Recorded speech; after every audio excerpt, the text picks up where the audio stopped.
Sesungguhnya Allah Ta'ala tidak lupa janji kita ni sama sekali hari ini. Kadang-kadang hal Tuhan nak ujian itu dengan cepatnya. Kadang-kadang tak ada cepat, boleh jadi bulan depan, boleh jadi tahun depan, boleh jadinya Tuhan.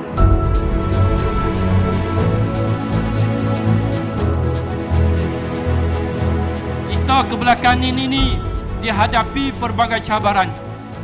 ancaman fitnah, kesamaran, tuduhan di setiap peringkat. Kita dalam keadaan konflik atau dikata lain perang.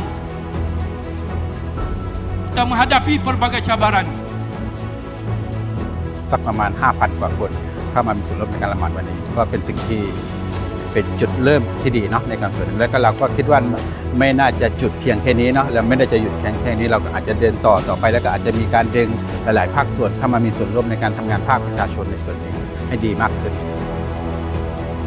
ยูเอยูแฮก็คือส่วนหนึ่งเนาะเป็นลักษณะแต่ว่ามันคือส่วนหนึ่งในการที่เราจะจัดงานในส่วนนี้มันเป็นลักษณะเป็นต้นเหตุของในการที่แต่ว่าพอเวลาเข้าจริงก็คือเราจัดงานในนี้วันนี้คือเป็นลักษณะของการภาพรวมทั้งหมดทั้งที่เป็นฝั่งราชการเองที่โดนกระทำเนาะที่เป็นผู้ว่าเองก็เช่นกันที่โดนลักษณะ IO ลักษณะสิ่งที่มันเป็นประธานมัจลิสเองก็เช่นกันทางคณะกรรมการอิสลามก็โดนกระหน่ำมาเรื่องของปฏิบัติการทาง IO นะในการที่จะต่อว่าต่อเขานะงั้นคือสิ่งเหล่านี้เราเป็นลักษณะการขอโดยภาพรวมทั้งหมดเลยทั้งที่มันเป็นประชาชนรากหญ้าด้วยเช่นกันในส่วนนี้ Lepas pada berlaku umur cukup sebulan, saudara kita di Cawak Nara pakat sembahyang hajat.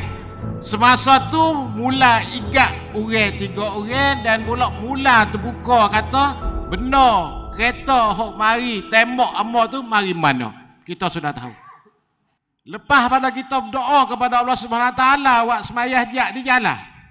Hari Senin ni kita akan tahu kata nombor telefon yang hok mana sakut paut dengan 7 orang tu ada siapa lagi. Lepas pada berlaku dengan wajuhan, monok tadika banyak-banyaklah kena uji ya. Banyak-banyaklah Allah Subhanahu Wa Taala menunjuk kata apa orang duk peretah duk fikir dengan ponok dengan tadika. พลังดูอาของผู้หญิงเป็นพลังที่บริสุทธิ์แล้วก็เป็นพลังที่จะส่งผลให้อัลเลาะห์ซุบฮานะฮูวะตะอาลาได้สู่การขยายผลอย่างในระยะเวลาที่ถึงเวลาที่อัลเลาะห์ซุบฮานะฮูวะตะอาลาได้วางแผนไว้เราเชื่อมั่นอย่างนั้นจึงได้มีการจังหวะเองได้มีการคุยกับทางบาบอเตอิแมทางคณะกรรมการว่าการละหมาดฮะญัตครั้งนี้เราขอส่วนหนึ่งของผู้หญิง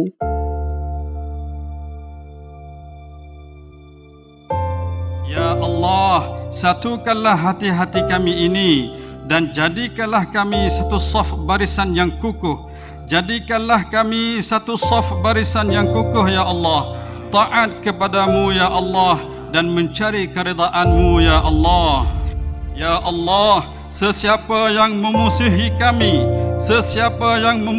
kami, maka Engkaulah yang menghadapinya. Sesiapa yang merancang kejahatan terhadap kami, maka gagalkanlah rancangannya. Sesiapa yang berlaku zalim terhadap kami, maka patahkanlah kezalimannya. Dan sesiapa yang menghendaki keburukan ke atas kami, maka kembalikanlah tipu dayanya ke atas diri mereka sendiri.